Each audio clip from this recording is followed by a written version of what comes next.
progress. Control and manipulation, both necessary as we advance technologically, because technology exposes their lies. Advanced cameras expose the lies of space. That is why the key methods for discerning truth from lies is to trust our own eyes, senses, and judgment over narrative. There is zero evidence of the heliocentric model on Earth. And to follow the people who run our world, follow the money, follow the bloodlines, follow the symbolism, and follow their fear. When they suppress, when they scream hoax, when they smear, we must dig and examine. The question burns. Who or what cut down our giant trees and mined the earth? And where did all the mined material go? There are a handful of possible conclusions we can draw from studying the geological nature of our flat earth. The first is that whatever beings mined earth were undeniably more advanced, technologically, industrially, and intelligently than the human species. The second is that they were obviously much larger than us as a species. You could reconcile the possibility that they were humans like us, but just technologically more advanced, and had developed the machines capable of committing such actions. But this is very unlikely. Mythological stories of giants abound in our culture, and these tales can be found in every single culture throughout history. In the Christian and Jewish biblical texts, we find accounts of the Nephilim. In ancient Greece and Rome, we have giants and titans. In the Quran, we have the people of Ad.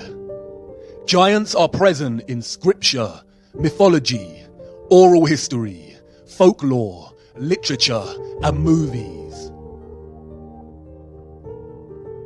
The Book of Enoch speaks about fallen angels, or the Watchers, beings that came from a realm above the firmament and began to interbreed with humans. And they became pregnant, and they bare great giants, whose height was 300 ells, who consumed all the acquisitions of men. And when men could no longer sustain them, the giants turned against them and devoured mankind. And they began to sin against birds and beasts and reptiles and fish, and to devour one another's flesh and drink the blood. The canonical Bible gives us the same account, this time naming these giants as the Nephilim. The Nephilim were on the earth in those days and afterward. During that time, the sons of the true God continued to have relations with the daughters of men, and these bore sons to them. They were the mighty ones of old times, the men of fame. The land that we have gone through as spies is a land that devours its inhabitants. And all the people that we saw in it are of great size. There we saw the Nephilim, and to ourselves we seem like grasshoppers, and so we seem to them. It would be naive to think the ancient texts have not been edited, or books of scripture hidden. The Vatican Apostolic Archives are highly secretive vaults containing thousands of texts inaccessible to the public. Even Wikipedia gives credence to the enormity of these vaults, stating that they contain 53 miles of shelving. What is important to remember is that the biblical texts also contain chronicles of their God, of their Lucifer. The deeper you travel down the rabbit hole, the more these texts surprisingly align with the reality of our world, and offer insight much better than any corrupted field of science. The Nephilim, we are told, were the nuclear weapon of Satan, full of destruction, wickedness, and corruption. They corrupted human genetics and were destroying the earth. The earth also was corrupt before God, and the earth was filled with violence. And God looked upon the earth, and behold, it was corrupt. For all flesh had corrupted his way upon the earth. And God said unto Noah, the end of all flesh is come before me, for the earth is filled with violence through them. And behold, I will destroy them with the earth. And in those days Noah saw the earth, that it has sunk down, and its destruction was near. And all the fountains of the great deep burst forth, and the floodgates of heavens were opened. This is the story of the great flood that God created to rid the earth of the Nephilim and save humanity. Noah survived because he was the only human whose genetics had not been corrupted by the Nephilim. The Great Flood myth can be found throughout all cultures, including Hebrew, Hindu, Babylonian, Norse, Chinese, African, European, Mesoamerican, Mesopotamian, and Australian Aborigine. This is the same satanic method of deception we see with the many names of Lucifer throughout cultures. There is one true historical account of what happened before and during the Great Flood, but the account has been mythologized and fragmented in order to deliberately deceive and confuse. People are less likely to gravitate towards mythology when the scientists are pushing mathematical bamboozlement. The geological and natural world cannot be edited. The truth only suppressed and manipulated through narrative. These wonders provide undeniable evidence of large-scale mining of Earth.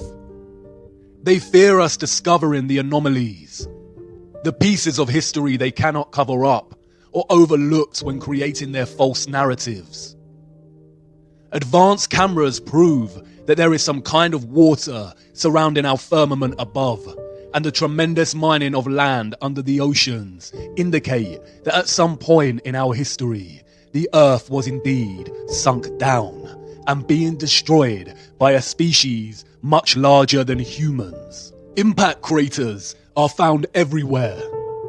There are 190 spread across Earth. We are told they are caused by debris and meteorites from outer space. But look closer. Any geologist worth their salt would immediately ask the question, where is the remaining meteorite rock? If a meteorite of 160 foot in length crashed into Earth, then where did it go? Of course, they tell us that the meteorite mostly vaporized upon impact due to its speed. The same story over and over again. Claims that no one can actually prove. Continually putting all our faith in the priests of atheism. What are these craters? They do not appear to be quarries. There is no stepped, tiered patterns of barbaric gutting. Perhaps some were old excavation sites. But look closer at the circular, upturned rim of these craters. Now look at another wonder of our world. Geysers, springs that occasionally eject turbulent torrents of water.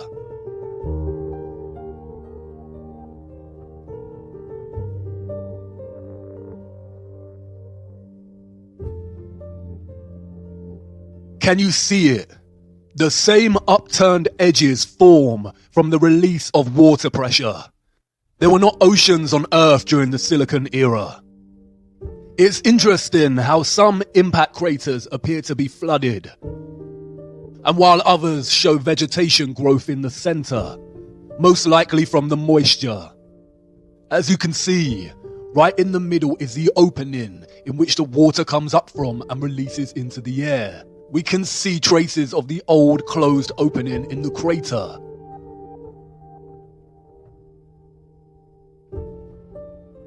The microcosm and the macrocosm. In the biblical model and ancient stories of the Great Flood, the waters came from above as the vaults in the firmament were opened, and from below, from a place called the Great Deep. The Great Deep in the biblical model is not the oceans. The Great Flood rid the world of the Nephilim, and it's possible that it was the waters from the Great Deep that filled the huge excavated land with what's now known today as the oceans. The vast amount of carbon in the atmosphere from the mining then influenced the direction of growth of all the life that followed. There are many recent documented accounts of nations' governments intervening in archaeological digs and discoveries.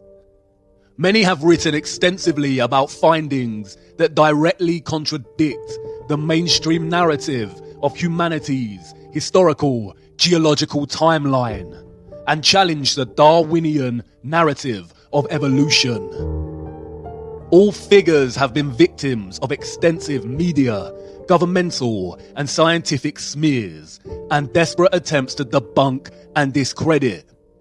The scientific priests are always successful in stifling these voices and suppressing their discoveries.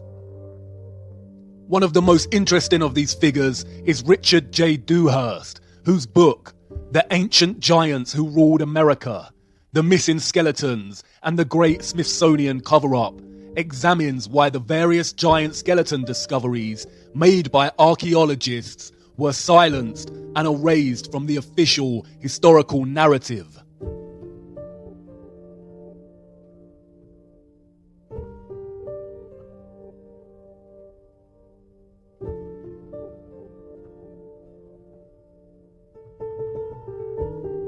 The idea of giants or of the Nephilim existing in our past seems stranger than fiction.